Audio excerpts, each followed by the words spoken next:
청취자 여러분 안녕하십니까? YTN 라디오 수도권 투데이의 장원석입니다. 오늘 선정한 주제는 사이버 학교 폭력입니다. 요즘 학생들 스마트폰 하나씩 다 가지고 있죠. 그러다 보니까 학생들 사이에서는 모바일 세상도 현실 세계 못지않게 중요한 공간입니다. 문제는 이 공간에서 시도 때도 없이 괴롭힘이 일어나고 있다는 겁니다. 교실, 학교만 피하면 되는 게 아닌 거죠.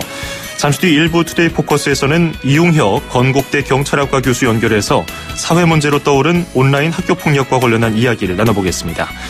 2부에서는 수도권 행정탐방 경기도 소식, 수도권 부동산 코너에서는 미국 금리 인상에 따른 부동산 시장 영향을 분석해보겠습니다. 오늘 아침에 집 나서시면서 꽤나 쌀쌀하다고 느끼셨죠? 어제 아침보다 3도가 내려간 13도대를 기록했습니다. 전국적으로 바람까지 불어서 낮에도 쌀쌀하다고 느껴집니다. 경기 남부와 충청, 전북에 많게는 5mm까지 비가 내리는 곳도 있겠습니다. 오늘 한낮 기온은 서울 19도, 대전, 전주 20도, 대구는 21도를 기록하겠습니다. 2018년 10월 1일 YTN 라디오 수도권 투데이 지금 시작합니다.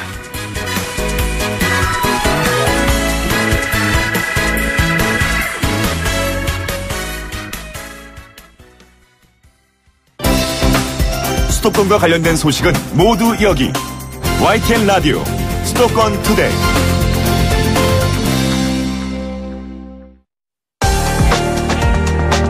투데이 포커스. 최근에 충북 제천에서 극단적인 선택을 한 여고생이 있는데 학교 선배 또 친구들에게 스마트폰, 메신저 등을 통해서 집단 괴롭힘을 당했다는 사실이 경찰 수사에서 드러났습니다. 이른바 사이버 불링이라고 불리는 온라인상 괴롭힘이 갈수록 심해지고 있는데요. 이와 함께 지난 5년 동안 적발된 학교폭력 사범은 6만 명에 육박하는 것으로 나타났습니다. 학교폭력 수위와 기법이 날로 흉포해지고 있는 데다가 24시간 몸에 지니고 있는 스마트폰을 이용한 괴롭힘까지 심각해지고 있어서 예방책이 시급해 보입니다. 이웅혁 건국대 경찰학과 교수와 함께 자세한 이야기 나눠보겠습니다. 교수님 안녕하세요. 예, 안녕하십니까? 예, 이 사이버 불링, 사이버 괴롭힘, 온라인 괴롭힘 여러 가지 용어로 쓰이고 있는데 일단 아이들이 인터넷도 많이 하고요. 스마트폰 하루 종일 가지고 다니니까 이 안에서 이루어지는 괴롭힘이 상당하다는 건데 어떤 유형의 괴롭힘이 있었습니까? 네, 일단 그 사이버 불링이라고 하는 것이 그 인터넷이라든가 휴대전화 등을 사용해서 사이버 공간상에서 그 의도적이고 반복적으로 심리적 황폐화를 꾀는 이런 괴롭히는 행위다 이렇게 정의할 수 있습니다. 예. 한 번 하는 것이 아니고 계속 반복적으로 그 괴롭히는 행위인데요. 그 전통적인 그 유형 자체는 과거에 카톡 감옥이라고 하는 것이 상당히 그 유행했었는데요. 그렇죠. 카톡 그 단체방에 초대를 이제 하게 되는 거죠. 의도적으로. 그래서 여기서 빠져나갈 수도 없이 계속 이제 불러드립니다. 이것을 이제 카톡 감옥이라고 부르는 건데 마치 감옥에 있는 것처럼 말이죠. 그리고 나서는 이제 어떤 일이 벌어지느냐. 속칭 떼카 이런 형태가 벌어집니다. 떼카요? 예. 그게 이제 무슨 속어인가 하냐면 때로 그 몰려들어서 그 괴롭히는 사람들이 친구들이 뭐 6명에서 또 10명 이상 이 단체방에 나타나는 것이죠. 아하. 그런 다음에 거기에다가 여러 가지 외모에 관한 거, 평소 행동에 관한 거, 또 말투에 관한 거, 용모에 관한 것을 그야말로 인격적인 모욕감을 느낄 만한 만큼 심지어 이제 부모에 대한 욕까지 포함을 해서 집중적으로 이제 그 가해 행위, 아까 제가 말씀드렸던 그 심리적 마음을 황폐화시키는 그런 공격 행위가 이 단체 카톡방에서 이루어지는 것이죠. 예. 이것을 이제 떼카라고 하면은 이와 또 반대되는 형태도 있습니다. 뭐냐면 이 친구가 어느 단체방에 나타나기만 하면 사실은 다 없어지는 거죠. 같이 있던 친구들이. 아, 채팅방을 빠져나가 버리는 거군요. 그렇죠. 또는 아하. 일부러 불러놓고 이제는 다 나가버리니까 정말 심적인 소외감을 느끼는. 예. 그래서 이것은 그 방폭이다. 그러니까 카톡방을 폭파한다. 뭐 이런 의미에서 이제 방폭인데요. 예. 근데 이와 같은 것 이외에도 예를 들면 전통적인 학교 폭력에서 보면 그 빵 심부름을 뭐 시킨다라고 해갖고 빵 셔틀 뭐 이런 얘기가 있었는데 이제는 이것이 조금 변형되었고 말이죠. 사이버 공간상에서 그 요즘에 그 데이터가 상당히 그 중요하지 않습니까? 예. 그래서 뭐 핫스팟 기능을 이용해서 데이터를 이렇게 뺏어오는 겁니다. 즉 이것을 데이터 셔틀이다 이렇게 얘기할 수가 있는 형태고요. 예. 요즘에는 이제 여러 가지 이제 그 기프트를 이렇게 신청해서 선물로 할 수 있지 않습니까? 그렇죠. 예, 예. 뭐 커피도 될 수 있고 조그만 기념품도 될 수 있고 학용품도 될 수 있고 그러면 이 기프트를 이제 갈취하는 거죠. 예. 이 SNS를 통해 갖고 이것을 또 기프트콘 셔틀이다 이렇게 불리기도 하고요. 예. 또 그 아이들 같은 경우는 그 게임할 때 게임 아이템이 상당히 중요하니까 또 좀 비쌉니다. 그러면 게임 아이템을 뺏어가는 역시 그 게임 아이템 셔틀이다 이렇게 이제 얘기할 수가 있습니다. 예. 근데 이것보다 더 심한 것을 우리가 또 주목해야 되는데 인증놀이라고 하는 건데 말이죠. 이 인증놀이가 소위 말해 스스로 이제 자해를 강요하는 겁니다.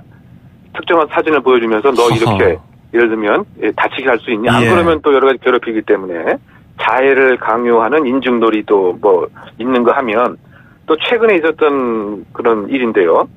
신종 그 앱인데 그 에스크 FM이라고 하는 앱이 있습니다. 예. 근데 이거는 아주 익명성이 보장되는 거고 그 질문과 응답을 할 수 있는 것인데 소위 이 아이들이 뭐라고 얘기하냐면 좌표를 찍는다 이렇게 얘기를 합니다. 예. 그래서 이 에스크 FM을 사용해서 아주 모욕적인 질문을 그 많은 사람들이 집중적으로 받을 수 있도록 하게 하는 뭐 이런 형태도 있기도 하고요. 예, 예. 또 뭐 신상 정보가 이제 도용이 돼 갖고 개인의 특정 부위를 이렇게 인터넷 성인 사이트에 올린다든가 예. 뭐 이런 것이 지금 그 사이버 불링으로 이루어지는 범죄 유형이 아닌가 이렇게 생각이 듭니다. 그렇군요. 제가 지금 그 청취자분들이 들으시면서 사이버 불링이 뭔가 도대체 어떤 유형이 있는가 궁금해하신 분들이 계실 것 같아서 교수님 말씀 끊지 않고서 다 들어봤는데 정말 다양하고요. 이게 생각해보면은 굉장히 악질적으로 괴롭힐 수 있는 그런 유형들인 것 같아요. 특히나 그 학교 폭력을 경험한 5만 명 학생 가운데 직접 물리적인 폭력이 아니라 이런 식으로 정신적으로 스트레스를 받을 수 있는 사이버 불링을 당했다는 응답이 10.8%니까 이게 상당히 만연해 있다고 볼 수 있겠네요. 네, 그렇습니다. 이게 상당히 위험한 것입니다. 왜냐하면 청소년들 상황에서는 우울감이 증폭될 뿐만이 아니고 극단적인 생각, 이번 뭐 제천 그 사건도 그렇긴 합니다만 자살이라고 하는 위험한 자살적 행동도 또 할 수 있는. 예. 그래서 이번 그 조사에 의하면 심지어 이 사이버 불링이 전통적인 그 물리적 폭력, 신체적 왕따보다도 더 높은 빈도가 발견이 된 것입니다. 예. 더군다나 학교 폭력 전체를 보면 조금 이렇게 감소하는 추세지만 역으로 사이버 폭력, 사이버 불링은 오히려 증가가 하고 있는 것이 아닌가 이런 위험성이 있고요.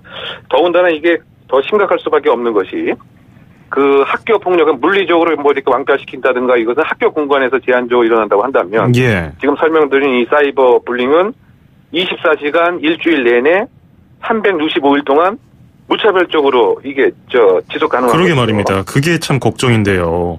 예, 그렇습니다. 그래서 만약에 이런 일로 혹시 다른 곳으로 전학을 간다라고 하더라도 계속 쫓아와서 사이버 공간상에서는 또 쫓아갈 수 있으니까 지리적 한계가 없다고 하는 데서 더 심각한 이런 학교 폭력의 문제점이 있다고 봐야 될 것 같고요.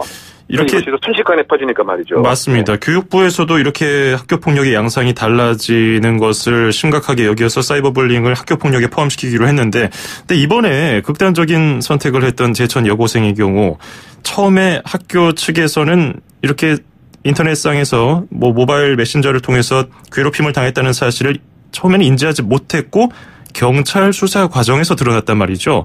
교육 현장에서는 아직까지 이런 위험성을 제대로 알지 못하고 있는 것 같아요. 네, 그런 것 같습니다. 이것을 마치 하나의 아이들 사이에서 늘 일어나는 뭐 장난처럼 이렇게 생각하는 이런 경향이 없지 않아 있는 것 같고요. 실제 그 사례를 보면은 학부형이 이것에 대해서 적극적인 신고와 처벌 행위와 의사표시를 했음에도 불구하고 그 학교 측에서는 이번 뭐 제천 여고는 아니지만 별일도 아닌데 왜 학교가 아닌 뭐 다른 기관에 이야기를 했느냐에서부터 이것이 아이들 사이에 일어난 것인데 뭐 이렇게 심각하게 할 필요가 있느냐. 즉 학교 입장에서는 이것을 상당히 부담스럽게 생각하는 것이죠. 근본적인 사이버 불링의 심각성을 인지하기보다는 사태 확산을 무마하려고 이런 시도가 있는 것이 아닌가. 그러다 보니까 지금 4년이 지나고 나서 교육부에서 일정한 사이버 불링을 학교 폭력의 한 유형으로서 가이드라인에 집어넣긴 했습니다만 상당히 조금 시대에 좀 늦게 대응한 것이 아닌가라고 하는 비난이 분명히 있고요. 더군다나 이게 중요한 것이 피해를 당한 이 학생들이 나중에 가해자로 변하기도 하고 말이죠. 아하. 또 가해 학생이 다시 피해자가 되는 이런 비율이 거의 50% 이상으로 서로 교차하고 있습니다. 예. 그만큼 학교 공간에서 이제 물리적 공간이 아니고 사이버 공간으로 전이 됐다. 즉 장소의 전이가 일어났음에도 학교 당국에서 상당히 지금 소홀하게 대응하고 있는 것이 아닌가. 그래서 아이들이 이것을 누구한테 도움을 청해야 됩니다. 왜냐하면 이것은 이제 증거가 잘 안 남거든요. 예. 왜냐하면 학교 폭력 같은 경우는 부모나 선생님들이 예를 들면 얼굴에 멍이 들었거나 또는 어디 다쳤거나 이렇게 되면 금방 알게 되는데 이 사이버 불링은 그런 증거는 없는 것이죠. 그렇죠. 그래서 도움을 요청할 수 있는 그런 그 구조가 많이 있어야 되는데 예. 지금 학교 선생님이라든가 학교 당국에서 이것을 지금까지 도외시했다. 그래서 좀 시급한 대안이 꼭 필요하다고 보입니다. 예. 게다가 요즘에 그 메시지를 보내고 나서 바로 또 삭제할 수 있는 기능도 추가가 됐잖아요, 최근에. 그렇기 때문에 피해자 입장에서는 그런 증거를 확보하기도 또 어려워지는 측면이 있는 게 아닌가 싶기도 하고, 이번에 말씀해 주셨지만은 지난 9월 10일에 4년 만에 개정이 됐어요. 학교폭력 사안 처리 가이드북이 개정이 됐는데, 그래서 이 사이버 폭력에 대한 얘기가 담겼습니다만은 사고 예방에 대한 대책이 좀 소극적이지 않느냐는 지적이 있더라고요. 어떤 점이 좀 추가되어야 된다고 보시는지요? 네, 기본적으로는 이제 이것을 그 외부에 알릴 수 있는 이런 채널 같은 것이 분명히 많이 만들어져야 될 것 같습니다. 예. 상담이 이루어지기 위해서는 이것이 알려져야 되니까 그 신고를 독려하는 이런 것이 분명히 있어야 될 것 같고요. 예. 더군다나 이제 이 학생들 간에 이게 가만히 보게 되면 권력 관계에서의 문제가 많이 있습니다. 바꿔 얘기하면 권력 관계 상위에 있는 학생들이 본인들이 이제 예를 들면 마음에 안 드는 학생이 있다고 한다면 이것을 확장시키려고 한단 말이죠. 그렇다 본다면 이 사이버 폭력이 얼만큼 문제가 되는가에 대한 윤리의식에 대한 교육도 함께 분명히 예방 프로그램에 들어가야 될 것 같고요. 예. 또 어울림 프로그램 같은 거, 그 당사자가 한번 반대적 입장에서 역할 모형의 피해자의 입장을 이렇게 하게 되는 이런 그 예방 프로그램 같은 것도 이제 함께 있어야 되지 않느냐. 왜냐하면 이게 아이들 사이에 동조 압력이라고 하는 것이 분명히 있기 때문에 이것을 어떻게 극복할 수 있느냐. 다른 권력 있는 아이가 한다고 해서 그대로 따라하는 것은 옳지 않다. 왜냐? 너도 이런 피해를 느끼지 않았겠느냐?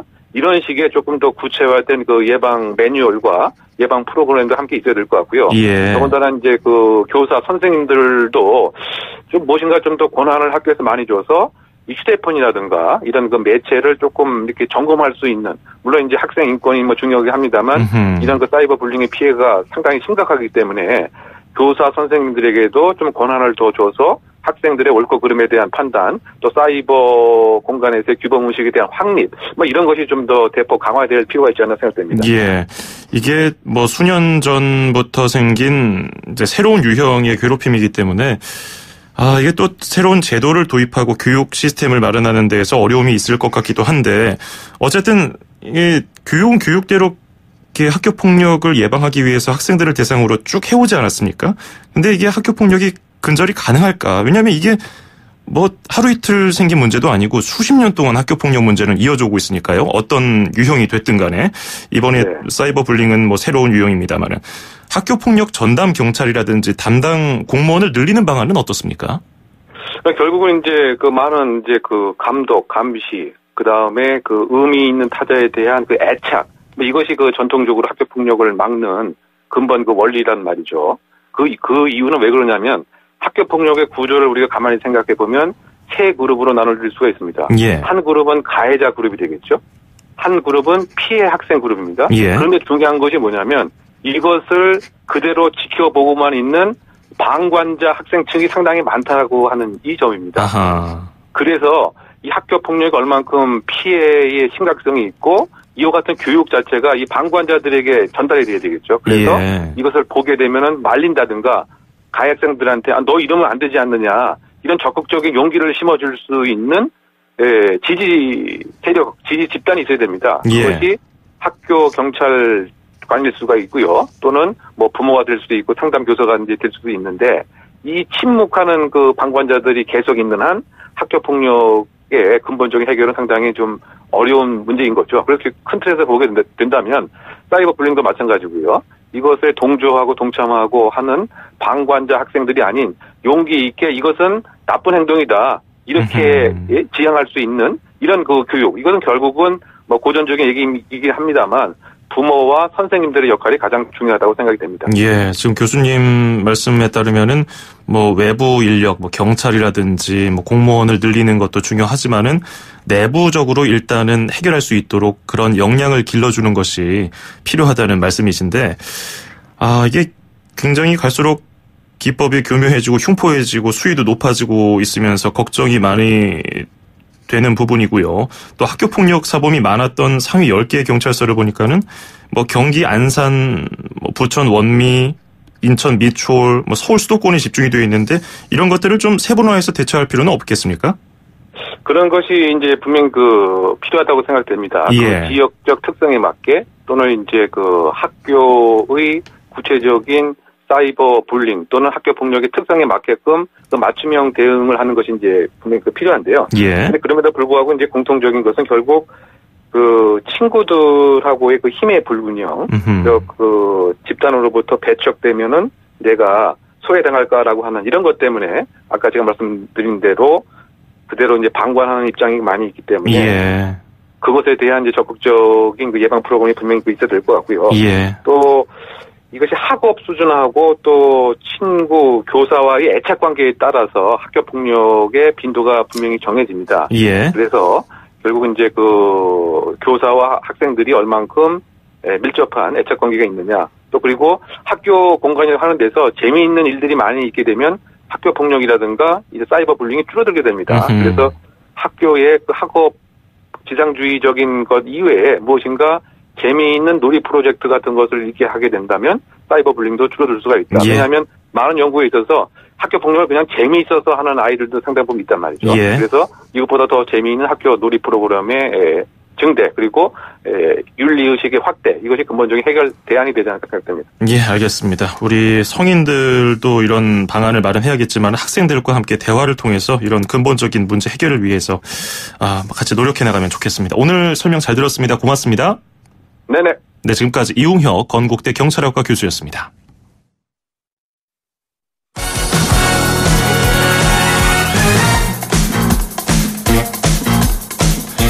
수도권 뉴스 브리핑입니다. 경기도 의료원 안성병원이 전국 병원 가운데 처음으로 수술실 CCTV 운영에 들어갑니다. 경기도는 오늘부터 안성병원에서 수술하는 환자를 대상으로 CCTV 촬영 동의 여부를 물을 계획이라고 밝혔습니다. 경기도는 우선 안성병원에서 올 연말까지 수술실 CCTV를 시범 운영한 뒤에 내년부터는 도의료원 6곳 모두로 확대할 예정입니다. 앞서 이재명 경기도지사는 지난 16일 자신의 SNS에 올린 글을 통해서 환자가 동의할 경우에만 촬영하는 등 개인정보 보호에 노력하겠다며 외부와 차단된 수술실에서 환자의 인권이 침해되는 사건을 방지하는 계기가 될 것이라고 설명했습니다. 하지만 대한의사협회는 의료인들뿐 아니라 환자의 인권과 사생활도 침해될 우려가 있다면서 수술실 CCTV 설치에 강력하게 반대하고 있어 갈등이 예상됩니다. 이르면 내후년부터 여권 없이 홍채 인식으로 인천공항에서 국제선 비행기 탑승이 가능할 전망입니다. 인천국제공항공사는 홍채 인식으로 신원을 확인하는 시스템을 구축하고 이달부터 청사 직원들을 대상으로 시범 운영에 들어갔습니다. 이와 함께 지문 접촉 없이 손동작만으로도 지문 인식이 가능한 보안 시스템도 함께 시범 운영하고 있습니다. 공항공사는 오는 2020년부터 상주 직원 전체 출입구에 생체 인식 시스템을 도입하고 여객 분야에도 도입하는 방안을 출입당국 등 관계기관과 논의하고 있습니다.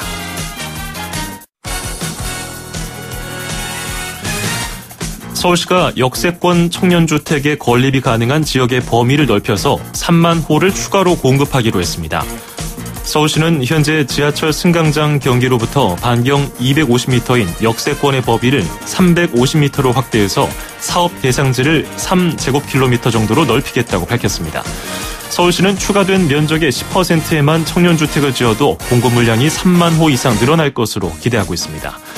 역세권 청년주택은 용도 지역 상향이나 용적률 완화 등 각종 지원을 제공하는 조건으로 민간 사업자가 역세권의 주가면적 100%를 임대주택으로 지어서 청년층에게 우선 공급하는 정책입니다.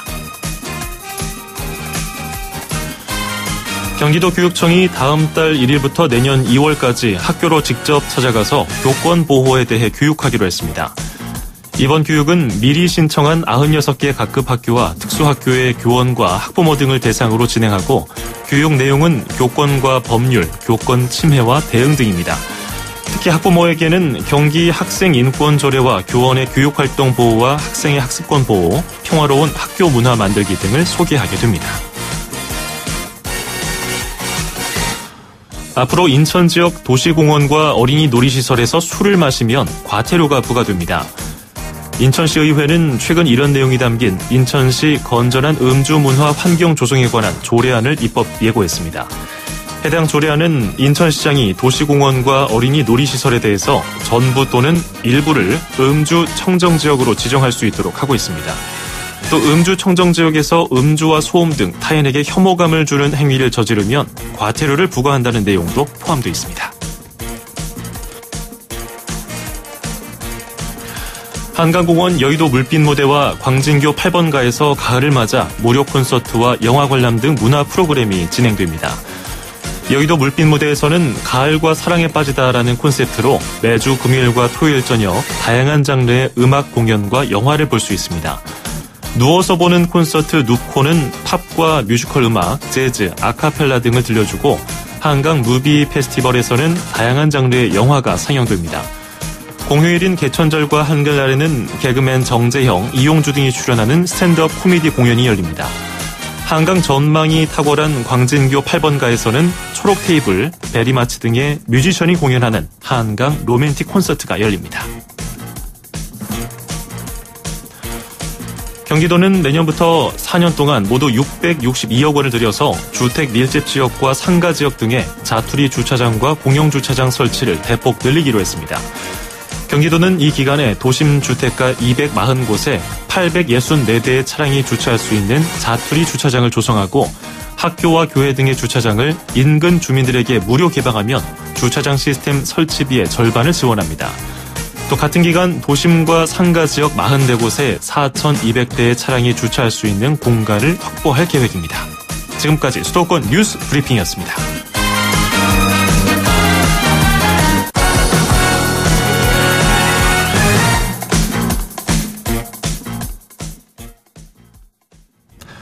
YTN 라디오 수도권 투데이 1부는 여기서 마무리하고요. 잠시 후 2부에서 뵙겠습니다. 2,500만 수도권 청취자를 위한 모든 소식이 한자리에 YTN 뉴스 FM 수도권 투데이 FM 94.5MHz YTN 라디오 수도권 투데이 2부 듣고 계시고요. 저는 아나운서 장원석입니다. 2부에서는 수도권 행정탐방 코너에서 경기도 소식 전해드리고요. 수도권 부동산 코너에서는 미국 금리 인상에 따른 부동산 시장 영향을 분석해 보겠습니다. 잠시 뒤에 뵙겠습니다. 음악과 수도권 뉴스가 한방에 수도권 전문 방송 수도권 투데이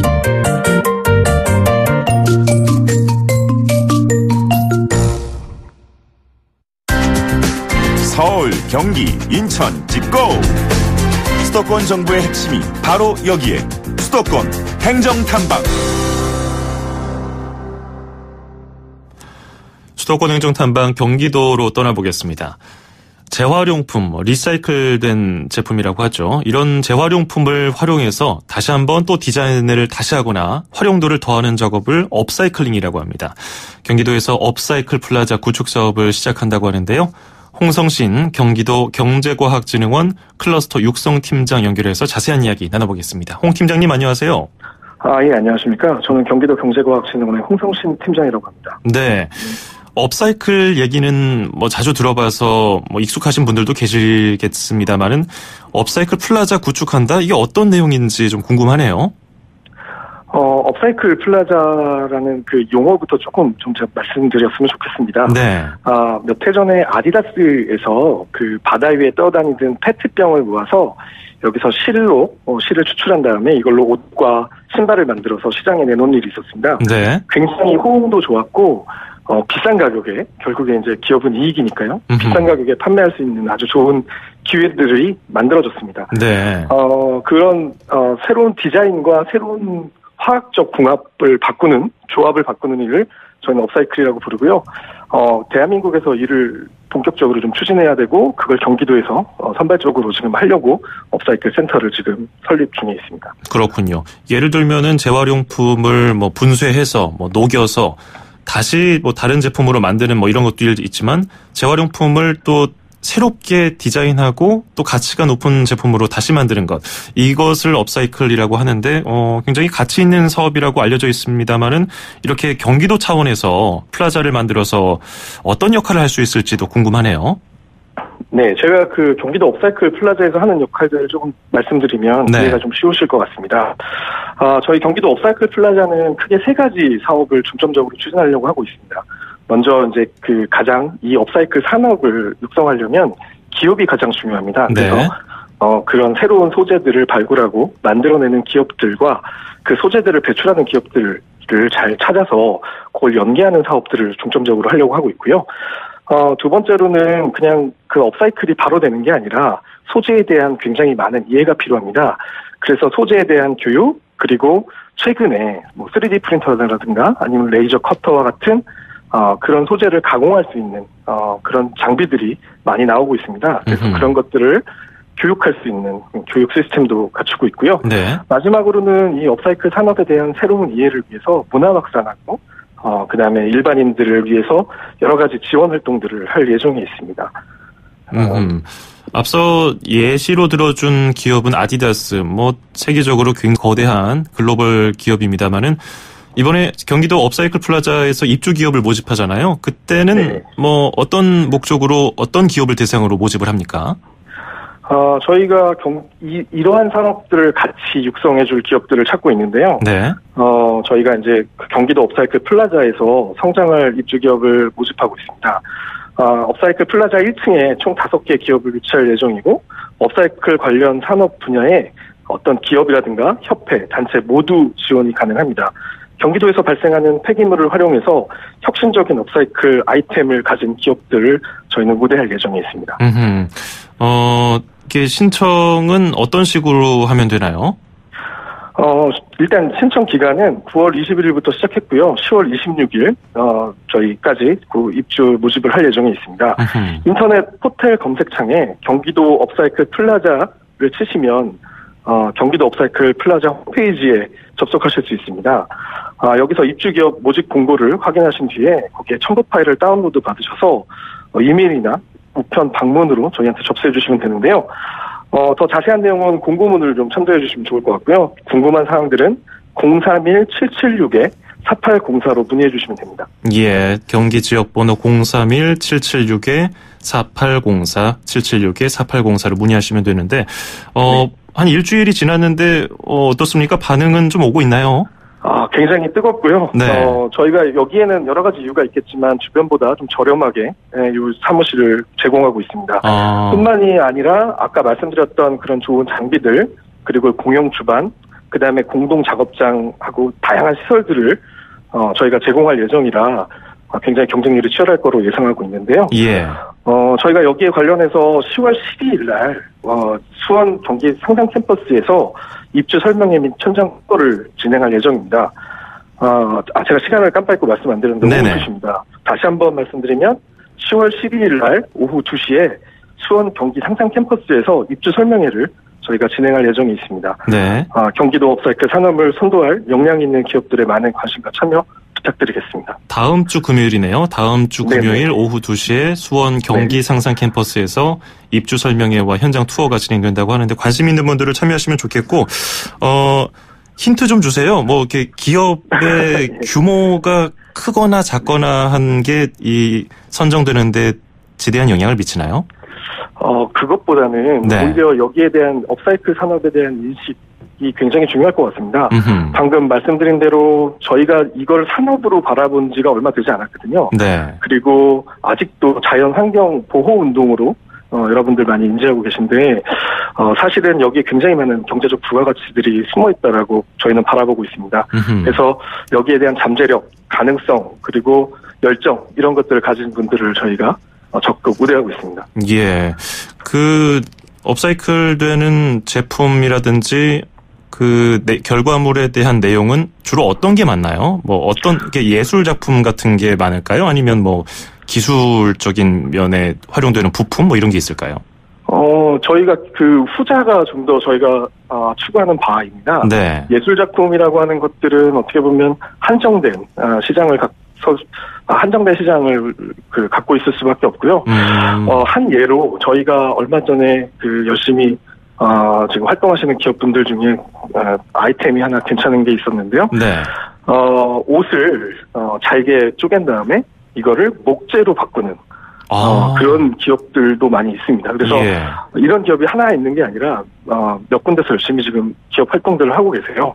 다만 이게 아까 말씀드렸던 것처럼 옷을 배출하고 그걸 분쇄하고 그걸 다시 목재로 바꾸는 이 일련의 과정들이 연결되지 않아서 아직 산업적 가치를 발휘하기에는 조금 역량이 부족한 겁니다.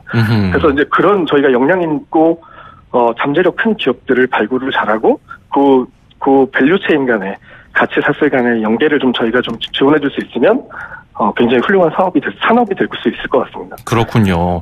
지금까지 뭐 업사이클링에 대해서 막연하게 아셨던 분들은 이번에 다음 주 금요일에 수원 경기상상 캠퍼스에 가셔서 뭐 설명을 들으셔도 좋을 것 같고 진짜 이것을 하나의 산업으로 육성하는데 밑거름이 됐으면 좋겠네요. 오늘 설명 잘 들었습니다. 고맙습니다.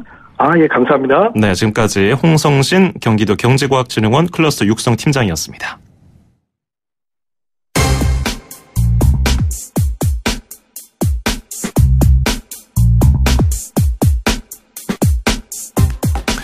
네, 이번에는 수도권 부동산 소식입니다. 함영진 직방 빅데이터 랩장과 함께하겠습니다. 랩장님 안녕하세요. 네, 안녕하세요. 예, 뭐 예정됐던 대로 미국 중앙은행이 연방준비제도가 지난주에 기준금리를 0.25%포인트 인상했습니다. 벌써 세 번째인데 이로 인해서 우리나라와 미국 간의 기준금리가 한 0.75%포인트로 최대 이 정도로 차이가 났는데 일단 부동산 시장에는 어떤 영향을 주고 있을까요? 네. 그 주택담보대출 등 부동산 시장의 이자 부담이 상승하면서 실소유자의 주택 자금 조달에도 부담이 될 전망입니다. 한국은행은 작년 11월부터 기준금리를 1.5% 정도로 유지하고 있는데요. 특히 이제 9월에 이어서 미 연준이 12월 추가 금리 인상까지 시사한 상황이기 때문에 10월과 11월에 열리는 한국은행 금통위의 기준금리 인상 압박이 한층 커질 것으로 예상됩니다.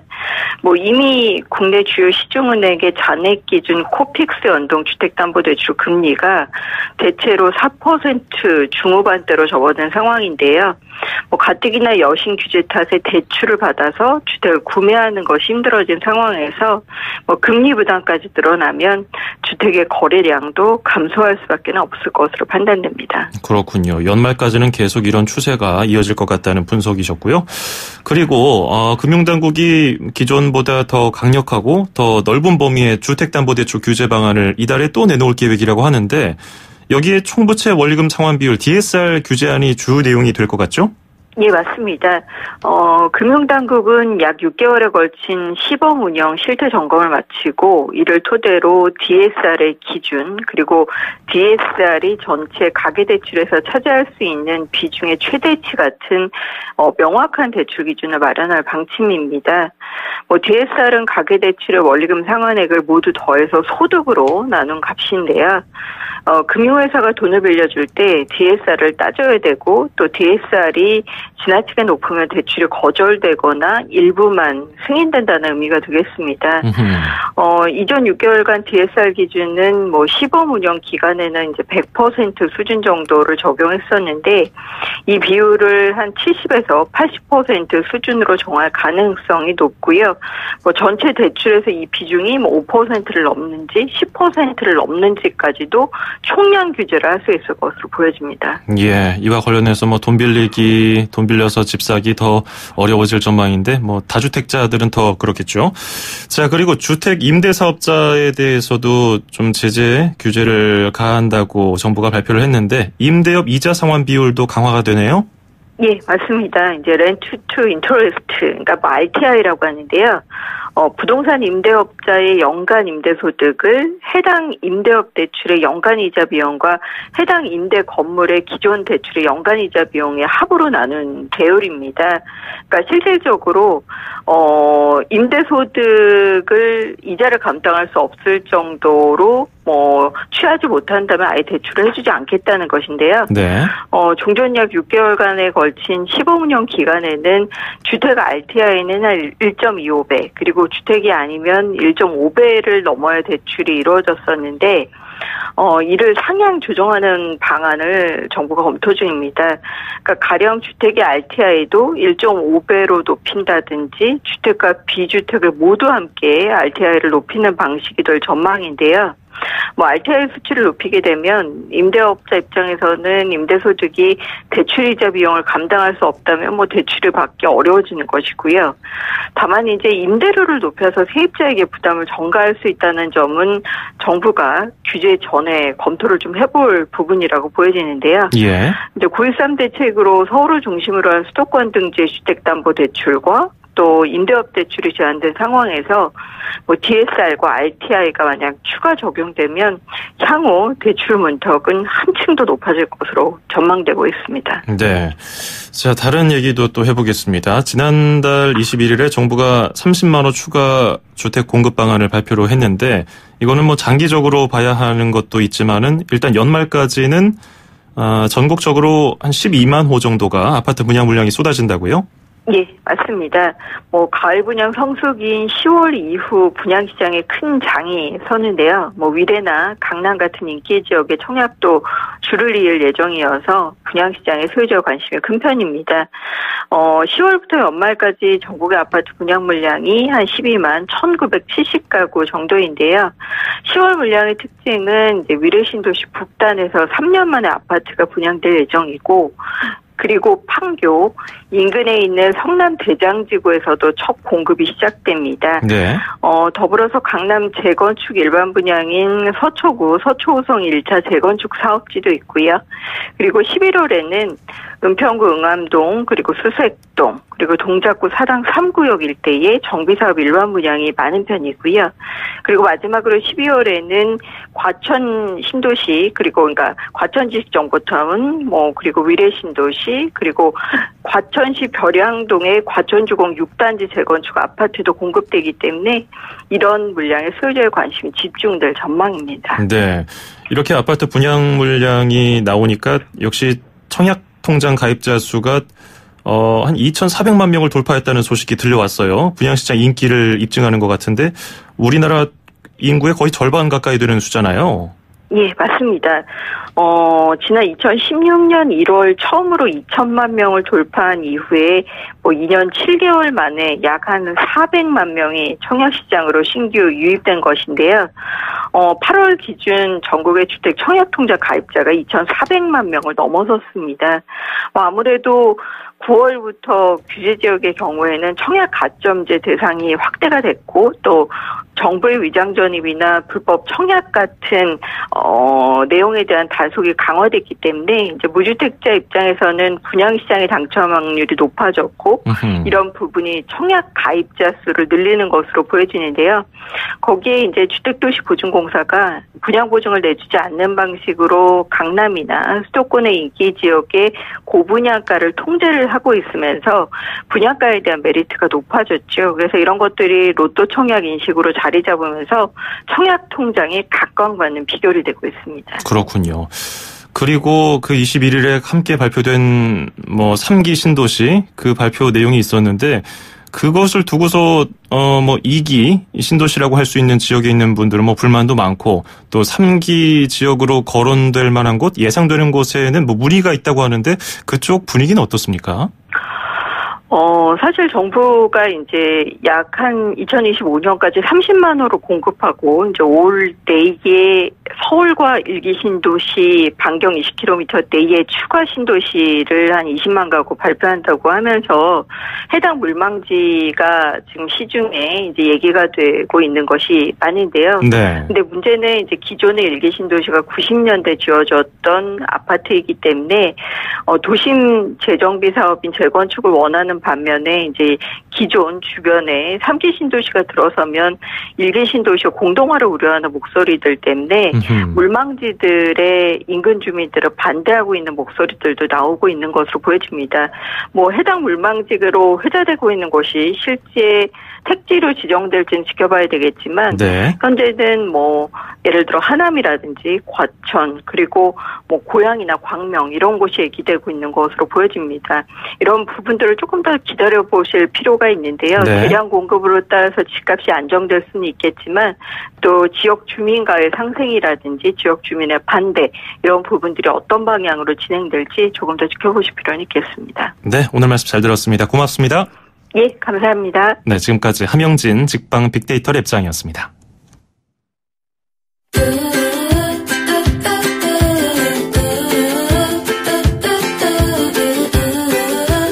네, 10월의 첫날 YTN 라디오 수도권 투데이에서 준비한 소식 여기까지입니다. 날씨가 많이 쌀쌀해졌는데요. 건강관리 잘 하시고요. 끝으로 렌카가 부르는 유니크 띄워드리면서 마무리하겠습니다. 저는 내일 아침 9시 10분에 뵙죠. 아나운서 장원석이었습니다. 고맙습니다.